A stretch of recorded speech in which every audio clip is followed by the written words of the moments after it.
Hello everyone, welcome back to my channel. कैसे आप सब? आई होप कि सभी बहुत अच्छे होंगे। आज की जो वीडियो है वो वीडियो है इस चीज पे कि आप अपनी स्टडी में कंसंट्रेशन को कैसे बनाए रखें और ज्यादा से ज्यादा चीजों को याद कैसे रखें, रिटेन कैसे करें, रिकॉल कैसे करें। तो चलिए बिना कुछ भी टाइम वेस्ट किए स्टार्ट करते हैं। फर्स्ट चीज की आपको कंसंट्रेशन कैसे बढ़ाना के बाद स्टार्ट करते हैं तो मेमोरी लॉस होता है, जो मेरे साथ भी हुआ था। कई दिन तक मुझे चीजें याद नहीं रहती थी, मतलब बेबी होने के बाद मैं रिटेन नहीं कर पाती थी कि मैंने कुछ याद किया और वो लर्न नहीं हो रहा है। तो उस कंडीशन में आपके साथ कोई भी एस्पिरेंट हो सकता है, कॉलेज स्टूडेंट हो सकता है, जॉब वाला हो सकता है। क्योंकि जब आप एक जॉब में हो जाते हो, देखो काम तो आप वहां पे भी करते हो, बट वो वर्क अलग है और आपका किसी एग्जाम के लिए प्रिपरेशन करना एक अलग चीज हो गई। तो दोनों में डिफरेंस हो जाता है। जैसे कि जॉब के बाद आप प्रिपरेशन करते हैं तो थोड़ा सा दिक्कत होने लगती है, उन्हीं चीजों पे बात करेंगे। कंसंट्रेशन के लिए सबसे पहली जो चीज जो आपको करनी चाहिए वो है मेडिटेशन।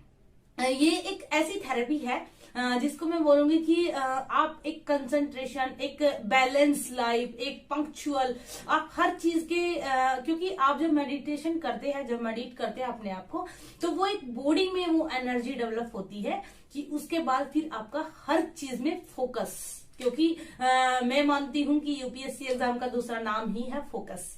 आपको हर चीज में फोकस रखना है। आप अपने एग्जाम हॉल तक में गलतियां करते हो कि आपको सही नहीं है के बीच का नहीं दिखाई दिया, आपने सही है पे टिक कर दिया और जब गोला भर दिया तो बाद में देखने का कोई फायदा ही नहीं है। तो आपका कंसंट्रेशन लेवल बहुत हाई होना चाहिए और उसके लिए सबसे बेस्ट थिंग तो है मेडिटेशन। सेकंड, आप मेडिटेशन नहीं कर सकते, आप नॉर्मल एक्सरसाइज भी कर सकते हो, जैसे पुशअप वगैरह वाली कर लीजिए या फिर साइकिलिंग कर लीजिए, थोड़ी सी रनिंग कर लीजिए, और कुछ नहीं तो आप एटलीस्ट वॉकिंग तो कर ही सकते हैं। ओके, उसके बाद थर्ड चीज जो आती है, आपकी जो बॉडी है वो इस तरह से जनरेट, आपकी जो बॉडी है उसमें वाटर एफिशिएंसी एक अच्छी मात्रा में होनी चाहिए। मतलब आपके शरीर में, आपकी बॉडी में अगर विटामिन की और पानी की कमी है तो आपको नींद आने लगेगी, पढ़ते टाइम आपको मन नहीं लगेगा, थकावट फील होगी। तो उस चीज से भी आपकी स्टडी डिस्ट्रॉय होती है, आप कंसंट्रेशन नहीं बना पाते हैं। आप गौर से देखिए, अगर आपको नींद आ रही है शाम के 5 बजे और आप नहीं सोए तो आप नहीं पढ़ पाएंगे, आप रात को भी नहीं पढ़ पाएंगे। बट अगर आप 2 आवर्स की नींद ले लेते हैं तो आप अच्छे से स्टडी कर पाते हैं। कभी कभी अगर, वैसे तो मेरे साथ ये जनरल प्रॉब्लम नहीं होती, बट अगर कभी मुझे नींद आ रही है तो मैं सो जाती हूँ। कुछ लोग मुझसे पूछते हैं आप किस टाइम सोते हैं? देखो, I am not a robot, है ना। तो जब नींद आए तब सो जाओ। अब तीसरी जो चीज आती है, don't clutter your study place. जैसे होता है ना कि स्टडी टेबल पे कुछ भी बिखरा पड़ा है, अभी आप लोगों को भी लग रहा होगा दीदी का खुद का बिखरा पड़ा है, बट यकीन मानिए सब नोट्स बच्चों को देने होते हैं टारगेट वगैरह देख के, इसलिए लगा हुआ है कि आपको स्टडी टेबल जैसे होता है ना दिखाने के लिए, आजकल ब्लॉगिंग वगैरह में क्लटर्ड होता है, ऐसे आपको बिल्कुल भी नहीं करना है। जितना आपको पढ़ना है, अगर आपको पॉलिटी पढ़नी है तो आप एम लक्ष्मीकांत की बुक ले लीजिए, अपने नोट्स ले लीजिए, अपनी पेन कॉपी हाइलाइटर और लेके अपनी स्टडी टेबल पे शांति से स्टडी कीजिए।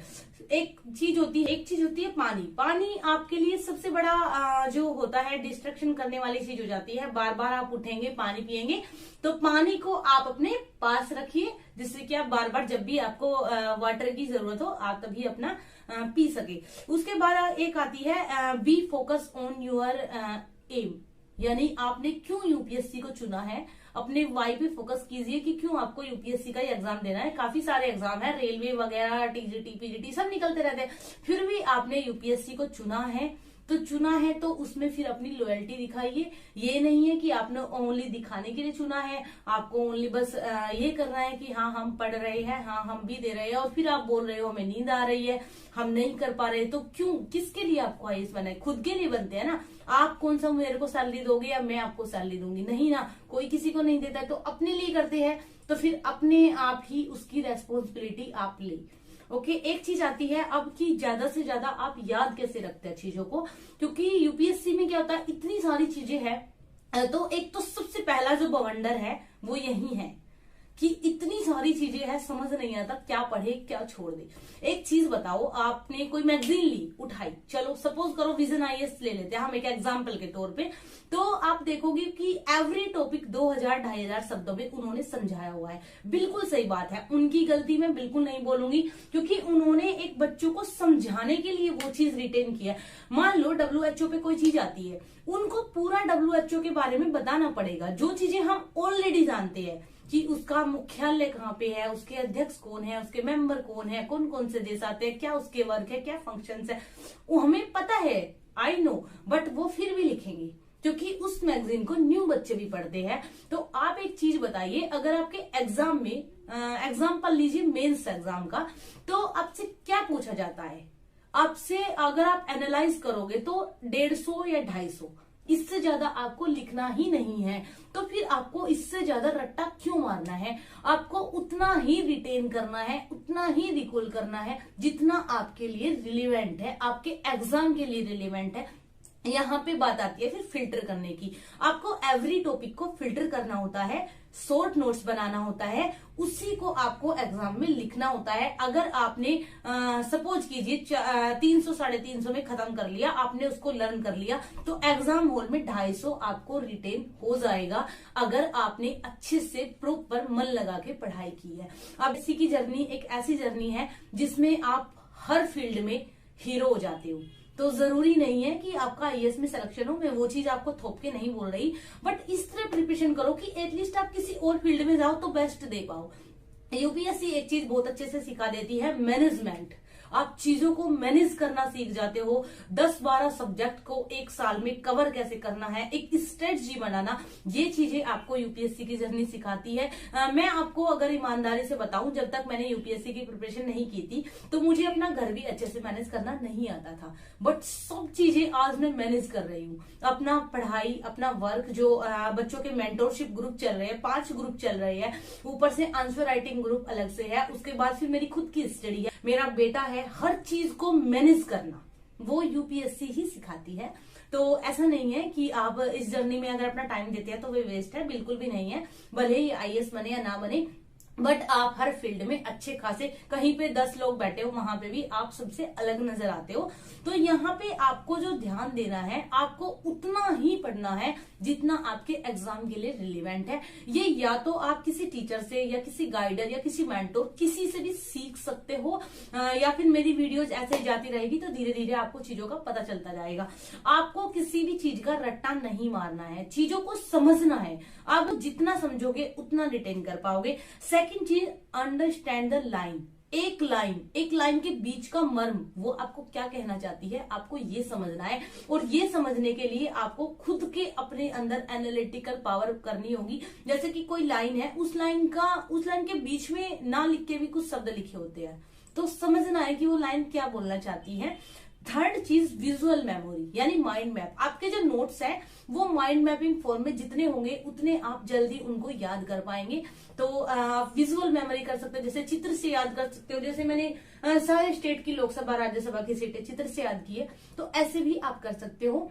मैपिंग वगैरह, हमारे जो ग्रुप के बच्चे हैं उनको मैं मैपिंग वगैरह के नोट्स खुद दूंगी। उसके बाद आती है प्रैक्टिकल एक सॉल्यूशन, जो सबसे मैं बोलूंगी कि इसका कोई तोड़ ही नहीं है, इसको कोई बोल ही नहीं सकता कि ये फेक सॉल्यूशन है। वो है आपका मल्टीपल रिवीजन। आप कम से कम, अगर आप डेली नहीं कर सकते तो वीकली रिवीजन जरूर रखें, और मंथ के एंड में 3-4 दिन आप रिवीजन के रख लीजिए। उसके बाद जैसे ही 3-4 महीने होते हैं आपको पढ़ते हुए, आपका एक सेगमेंट कंप्लीट होने लगता है, तो फिर आप एक वीक रख लीजिए। जैसे कंप्लीट वीक में आपको रिवीजन ही करना है, बट जैसे आप अपनी प्रिपरेशन को स्टार्ट करते हैं तो वीकली रिवीजन जरूर रखें, क्योंकि जब तक आप रिवीजन नहीं करेंगे तब तक चीजें आपकी मेमोरी में सेट नहीं होगी, क्योंकि आप रोबोट नहीं हो। उसके बाद बात आती है यहाँ पे, इसका कोई शॉर्टकट नहीं है, आपको रिवीजन करना ही करना है। तो उसके बाद एक चीज आती है, लर्न योर नोट्स। आप एक शॉर्ट नोट्स अपने रखिए।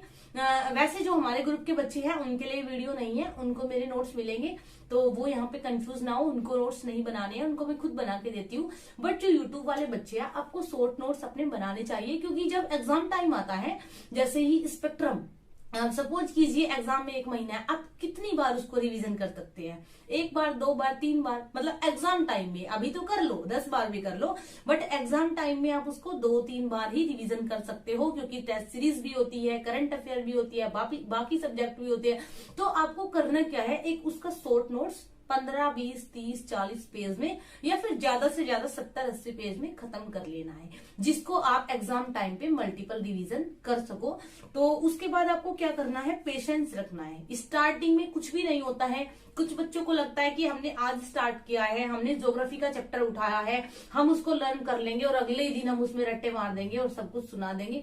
तो ऐसा बिल्कुल भी नहीं होता है। डे से आप अपने आप को ये मत समझो कि आप IAS बन गई। ओके, थोड़ा सा पेशेंस रखो। धीरे धीरे जब आप एक लेवल में जाओगे, रेफरेंस बुक, स्टैंडर्ड बुक, उसके बाद नोट्स, उसके बाद रिवीजन, तब आपको खुद ही लगेगा कि ठीक ठाक 60-70% अब मैं हो चुका हूं और अब मैं प्रीलिम्स एग्जाम आराम से दे सकता हूं। उसके बाद बात आता है वीकली रिवीजन। ये मैंने पहले भी बीच में बता दिया, weekly revision, monthly revision and now इससे अच्छा मुझे नहीं लगता कि इससे ज्यादा अच्छा फिर कोई कर सकता है, और जो कर सकता है उनके लिए भी अच्छी बात। और now thanks for watching, keep supporting, keep loving and bye. और प्लीज चैनल को लाइक कर दीजिए।